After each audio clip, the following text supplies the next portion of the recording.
Hey everybody, and welcome back to Theme Park Land. Today we're making a stop at COSI.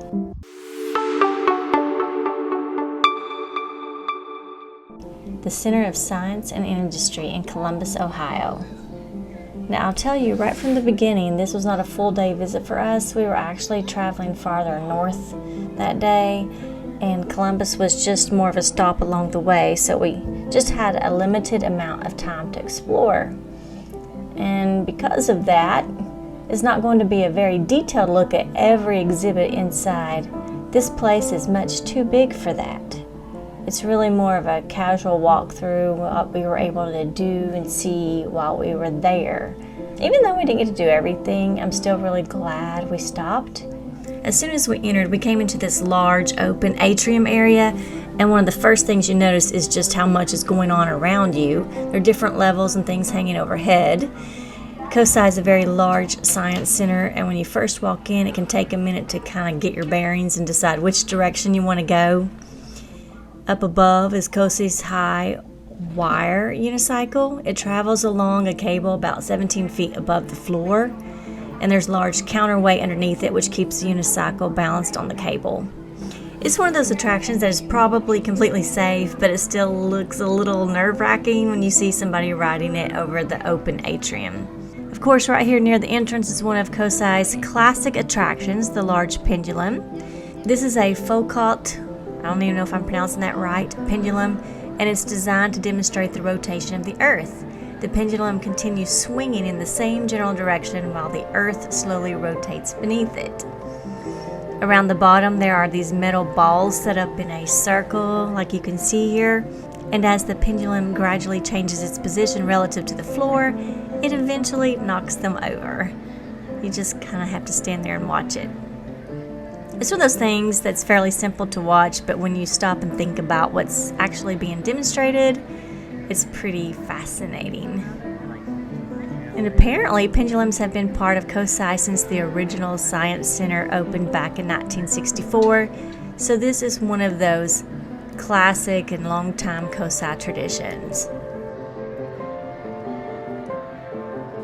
We also passed by the museum store near the entrance. Now, we didn't have time to do any shopping or really look around inside, but it appeared to have the usual science-themed gifts, toys, educational items, those kind of things. Normally, I enjoy looking through the museum stores because they often contain some unusual things that you don't see in a regular gift shop. But we just had to keep moving today.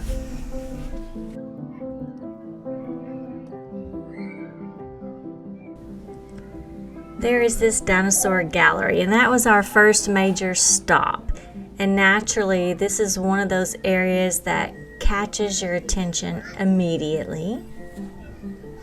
When you go in, one of the first things that really stands out is the large T-Rex skeleton. It's hard to appreciate the size of some of these animals until you're standing underneath one of these displays. And as you walk around, you can read the measurements and see pictures of them, but walking into a room and seeing that enormous skeleton towering over you gives you a completely different perspective. And of course, the T-Rex is always going to be the star of the dinosaur exhibit, but there are others.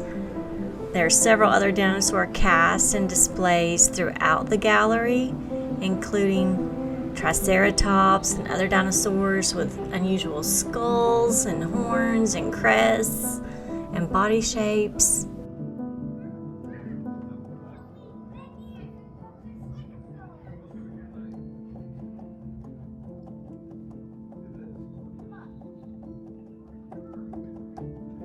One thing the gallery explores is how paleontologists study these different features and try to determine what they may have been used for.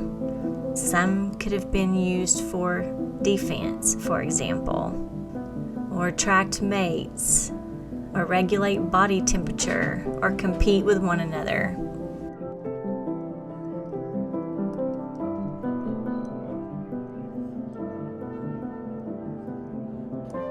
Here you kind of get to look at a habitat of where some may have lived, including some large birds. That might sound strange when you're looking at something as large as T-Rex, but birds. Some scientists consider them as surviving descendants of certain groups of dinosaurs. So, in that sense, dinosaurs did not completely disappear, and some of their descendants are still all around us today. So even during a shorter visit, the Dinosaur Gallery is definitely worth walking through. The size of the skeletons and the way everything is displayed make it one of the more impressive looking areas inside COSI.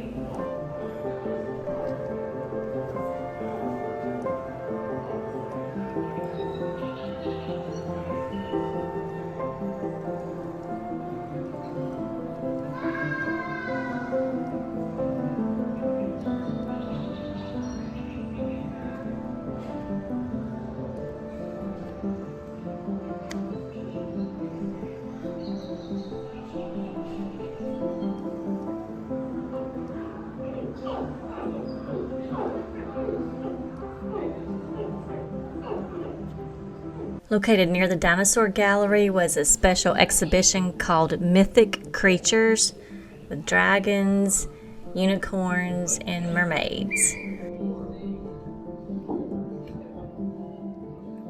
This was a limited time exhibition, and it looked at some of the legendary creatures that have appeared in stories from different cultures around the world. In some cases, people may have discovered fossils without understanding what kind of animal they came from. Maybe in other cases, they may have seen a real animal from a distance or heard an exaggerated traveler story or combined different animals together through imagination and storytelling. And over time, these stories could have developed into legends about dragons, mermaids, unicorns, giants, and other mysterious creatures.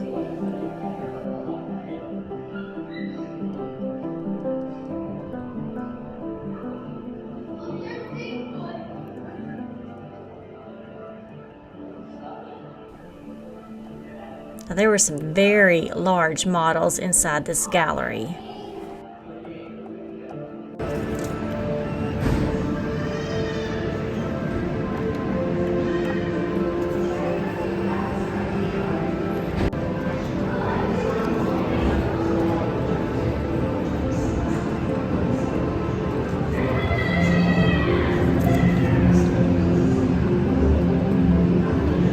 The exhibit did not simply say that people believed these creatures were real. It looked at how nature, fossils, fear, maybe mistaken identity, and imagination may have all contributed to the stories.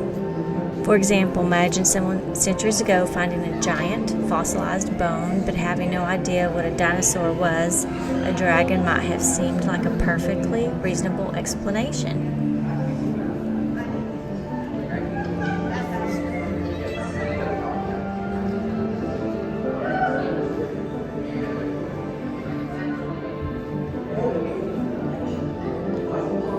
One of the major pieces was an enormous Chinese parade dragon. There were also other styles of dragons, a large unicorn. The exhibition also included cultural artwork and objects showing how different societies pictured these creatures. And I thought that part was interesting because similar creatures sometimes appear in stories from completely different parts of the world. The details may change, but people in many cultures have told stories about giant sea creatures or flying beasts, mysterious animals in the wilderness, or creatures that were part human and part animal. After leaving that part of COSI, we came to the Energy Explorers area, and this exhibit looks at where energy comes from, how we use it, and how our everyday choices affect energy consumption. There were activities dealing with electricity, transportation, household energy use, and what happens during a power outage. You could also explore things like different types of light bulbs, finding energy waste inside a home, and making choices to conserve energy. But as you can see, we didn't really stop and do anything much in this section. We mainly walked through it on our way to the next area.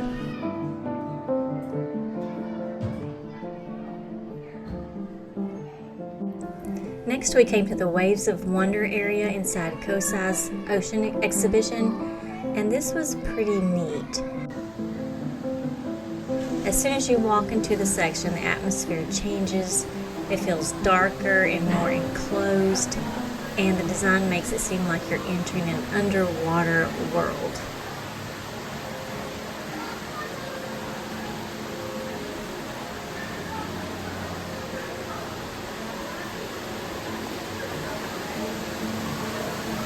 There's a huge figure of Poseidon overlooking the water area, which gives the whole room this almost mythical, ancient ocean feeling.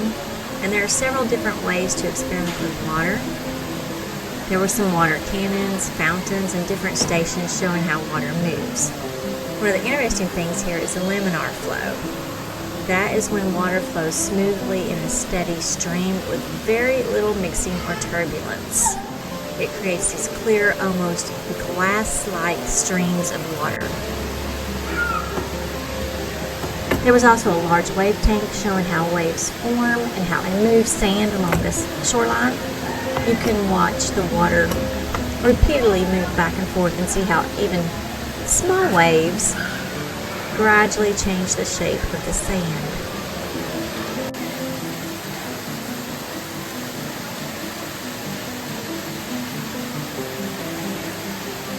There's water moving everywhere, and there are plenty of opportunities for children and adults too to get at least a little wet. You can also just stand back and watch without getting soaked. We came to the gadgets area where you could see lots of children having lots of fun, pretty immersive, and one of those places where kids especially could spend quite a lot of time experimenting with everything. Go two directions. One was the history of COSI, and the other side, which we went into, was called Progress, and it allows you to walk through the same fictional American town during two different time periods. The first part represents the year 1898. Then when you turn the corner, you enter the same town in 1962.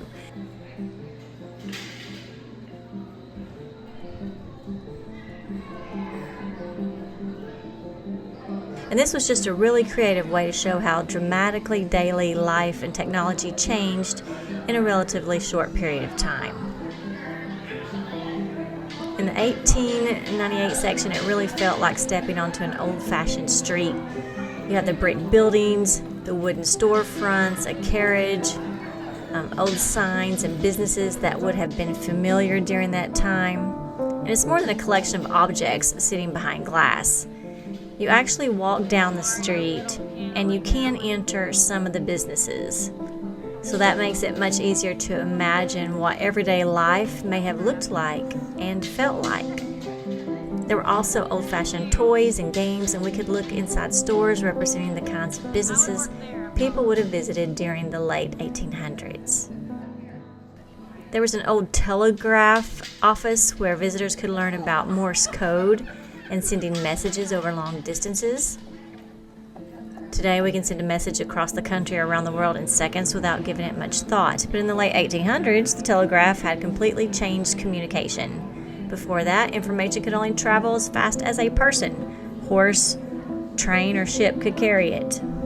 The telegraph allowed information to travel electronically through wires, which must have seemed almost unbelievable at the time.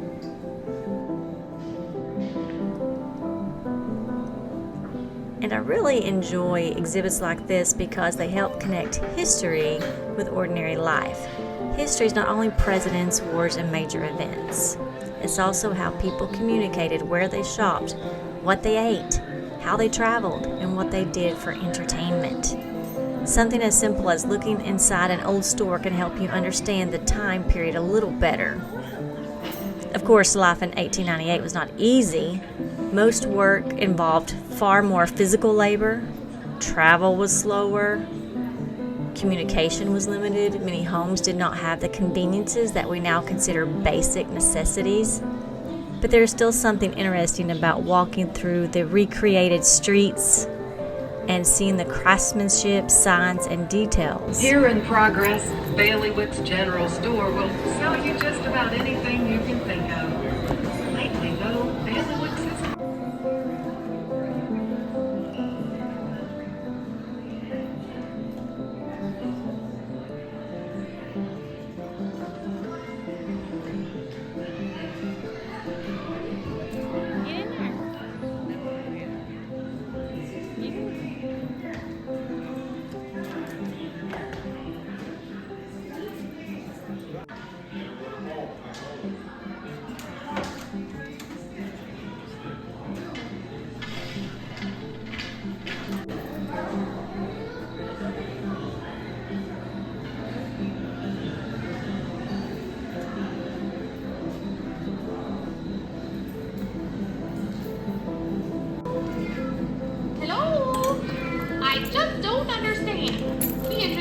has this sort of trouble with her telephone. Hello? Speak louder, dear. I can't hear what you're saying. Progress now dumb. Hey, could you speak up? I can't hear you at all. No. Amalgamated telegram, of course. Ow! Bad bird! Bad bird! Sorry, the ringing scares me. Turn the corn in. Oh, can you hold on a minute? I gotta go break up a fire. All right, fellas, calm down. Are you trying to reach the livery? This is the fourth time today I've had a call for those folks. Because this ain't the livery. And I don't know anything about them horseless carriages. I don't even like horseless carriages. Aunt Sally's Pickle Palace. Progress Volunteer Fire Department. Sorry, this is my first day. Hey, you listen to that, and you talk to...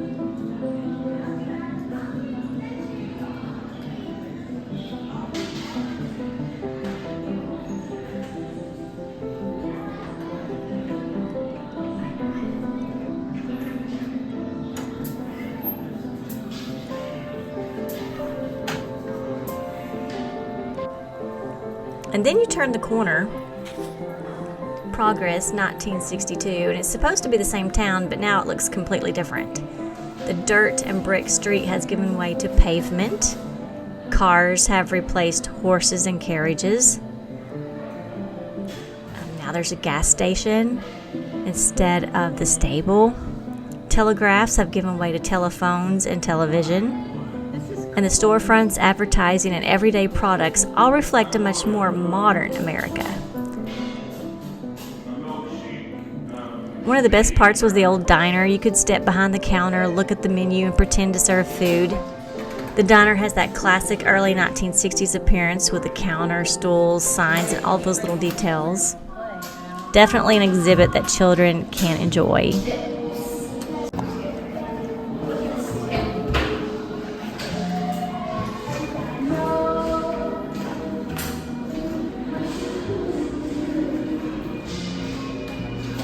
What's fascinating is that only 64 years separate the two versions of the town. Now that might sound like a long time, but when you compare 1898 with 1962, the amount of change is remarkable.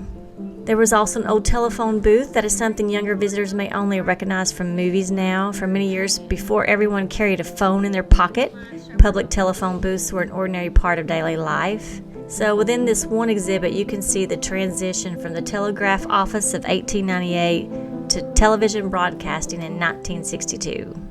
I did think that Progress was very well done because it does not just tell you that technology changed. It allows you to physically to walk through that change, like you see the horses disappear and the gas station arrive. You see the telegraph replaced by the television. You see local markets and old stores give way to packaged food and modern appliances.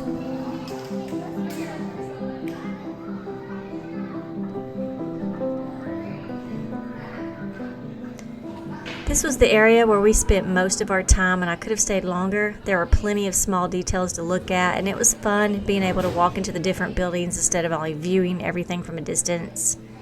For us, Progress was definitely the highlight of this visit. As we continue through the building, we're up here on the second floor, and you can see quite a good view from up here, especially these sculptures that are displayed along the wall, and these large moth or butterfly-like sculptures especially. Just looking at these are part of an artist Michelle Stilson's moth series, and the sculptures were inspired by moths from the artist's backyard, and they were created using recycled materials. Now, from a distance, they look like these large, colorful insects, but when you move closer, you begin noticing all the individual pieces and the ordinary objects that were combined to create them. From far away, you see the complete moth. Up close, you see all the separate materials, shapes, and textures. They fit in well here at COSI because they combine nature, creativity, recycling, and design.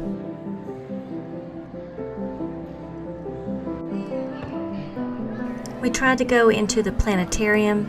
But on this particular day, it was closed, so we just looked around in the lobby.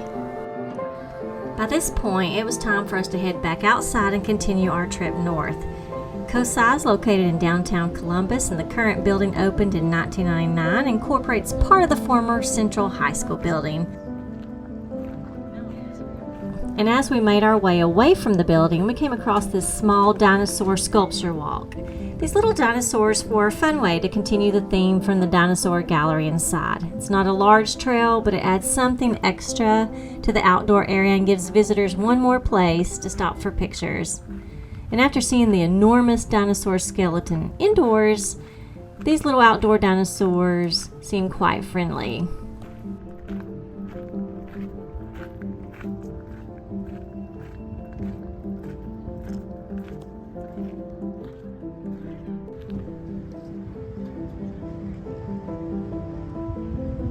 So you have this mixture of older architecture and the much larger, more modern science center surrounding it.